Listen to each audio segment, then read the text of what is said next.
सिमरन बहू, ओ सिमरन बहू। सिमरन जल्दी से अपने खाने की प्लेट वहीं छोड़कर झट से भागते हुए बाहर हॉल में जाती है। जी माँ जी, आपने बुलाया? कब से आवाज दे रही हूँ, बहरी हो गई है क्या? मुझे बाहर टहलने जाना है, लेकिन कब से मुझे मेरा चश्मा ही नहीं मिल रहा, ना जाने कहाँ रख दिया, जरा देख तो। तभी सिमरन की नजर सामने रखे चश्मे पर जाती है।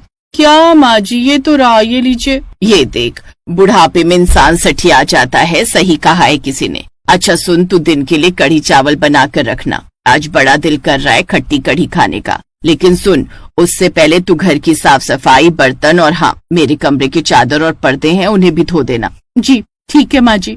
सिमरन की सास उर्मिला बाहर टहलने चली गई और सिमरन ने रसोई में आकर वापस से अपनी प्लेट उठाई और खाना खाने लगी। लेकिन तभी दरवाजे की घंटी बज गई। अब कौन आ गया? भाभी जी, दूध वाला हूँ, महीने का हिसाब लेने आया हूँ। सिमरन अपना नाश्ता बीच में ही छोड़कर कमरे से पैसे लेने चली गई और दूध का हिसाब करने लगी। जब वो वापस लौटी तब तक नाश्ता ठंडा हो चुका था। धत तेरी, ये तो ठंडा हो गया।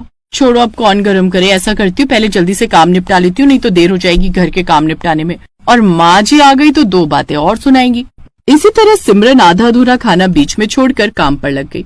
सिमरन शर्मा परिवार की इकलौती बहू थी, इसलिए घर की सारी जिम्मेदारी उसी के ऊपर थी। उसके ससुराल में उसकी सास, ससुर, ननद और 6 साल की बेटी थे। भोर होने से लेकर रात होने तक वो घर की सारी वो जिम्मेदारियां निभाती रहती, जिस कारण वो न तो खुद पर न ही खुद के खाने पीने पर ध्यान दे पाती। ऐसी एक रोज सारे दिन के काम के बाद वो शाम को डिनर बनाने की तैयारी में लग जाती है। आज मलाई कोफ्ता और नान देखकर तो अर्जुन जी खुशी हो जाएंगे। अबे यार, बड़ी तेज भूख लगी है। दिन में रिया को सुलाने के चक्कर में ठीक से खा नहीं पाई, थोड़ा चक्कर देखती हूँ। इसी तरह वो वहीं गैस के पास खड़े होकर खाना बनाते बनाते खाने भी लग जाती है। उसकी सास उसे चुपके से देख लेती है, लेकिन कुछ नहीं कहती। फिर कुछ देर बाद सिमरन का पति अर्जुन ऑफिस से घर लौटता है। सिमरन, जल्दी से खाना लगा दो, आज ऑफिस में मीटिंग के चक्कर में मैं लंच भी नहीं कर पाया और अब बड़े ही जोरों की भूख लगी है। आप फ्रेश हो जाइए जी, मैं खाना लगा देती हूँ। कुछ देर बाद सभी घर वाले खाने की टेबल पर आते हैं। अरे वाह, आज खाने में मलाई कोफ्ता और नान बनी है, फिर तो मजा ही आ जाएगा। आज सैटरडे है ना, और आपको कुछ स्पेशल खाना खाना होता है ना, इसलिए आपकी पसंद की बनाई है। वाह भाभी, लेकिन इसके साथ सलाद भी होना तो और मजा आ जाता। हाँ हाँ, तो वो अभी ले आएगी। और चटनी भी होगी तो और भी ज्यादा मजा आ जाएगा, सच में। उन सब की बातें सुनकर सिमरन फिर से रसोई में गई और चटनी और सलाद बनाकर ले आई। सिमरन, तुम भी हमारे साथ बैठकर खाओ ना। नहीं नहीं, मुझे अभी भूख नहीं है, आप खा लीजिए, मैं बाद में खा लूंगी। सबके खाना खाने के बाद सिमरन सबके जूठे बर्तन धोने लगती है, लेकिन सबके साथ खाना ना खाने के कारण अब उसको भूख लग जाती है और वो बर्तन बीच में ही छोड़कर खाने की प्लेट पकड़कर वहीं सिंक के पास ही खाना खाने लग जाती है। कुछ देर बाद उसकी सास पानी लेने आती है तो बहू को खाना खाते देख लेती है। बहू, ये क्या, तू अब खाना खा रही है, वो भी यहाँ सिंक के पास? वो माँ जी, बर्तन धोते हुए अचानक भूख लग गई इसलिए खा लिया। आपको कुछ चाहिए था क्या? मैं तो यहाँ पानी लेने आई थी। खैर छोड़, मैं खुद ही ले लेती हूँ। सिमरन को इस तरह रसोई में खड़े होकर खाना खाते हुए देख उसकी सास को अच्छा नहीं लगता, लेकिन ये आदत अब सिमरन की रोज की हो गई थी। उसे घर के कामों के चक्कर में टाइम पर खाना खाने का वक्त ही नहीं मिलता। दरअसल सिमरन एक समझदार और मेहनती लड़की थी। वो सुबह सबसे पहले उठती, घर का सारा काम करती, फिर रसोई में सबके लिए खाना भी बनाती, सबको टाइम पर खाना और नाश्ता भी देती। लेकिन जब बाहर सब खाना खा रहे होते तो सिमरन रसोई में खड़े खड़े सबके लिए गर्मा गर्म रोटियां सेक रही होती। बहू, 2 रोटी और ले आ, गर्मा गर्म। जी माँ जी, बस लाई। सिमरन अपनी सास, ससुर, ननद, पति, बेटी सबको गर्मा गर्म खाना परोसती, लेकिन इन सब में उसे खुद खाना खाने का समय नहीं मिलता। इसलिए वो रसोई में ही कभी बची हुई सब्जी को कोर कोर कर खाती, तो कभी डब्बे में बची हुई 2 ठंडी रोटी खाकर पेट भर लेती। ऐसे ही एक दिन, ये क्या, इतनी सी सब्जी बची है, कोई नहीं, इसी से काम चला लेती है, उसके बाद रसोई भी साफ करनी है और फिर रिया का होमवर्क भी करवाना है। वो रसोई में ही कढ़ाई में बची जरा सी सब्जी को कोर कोर कर रोटी के साथ खाने लगती है। सिमरन ने कभी भी बैठकर चैन से खाना नहीं खाया।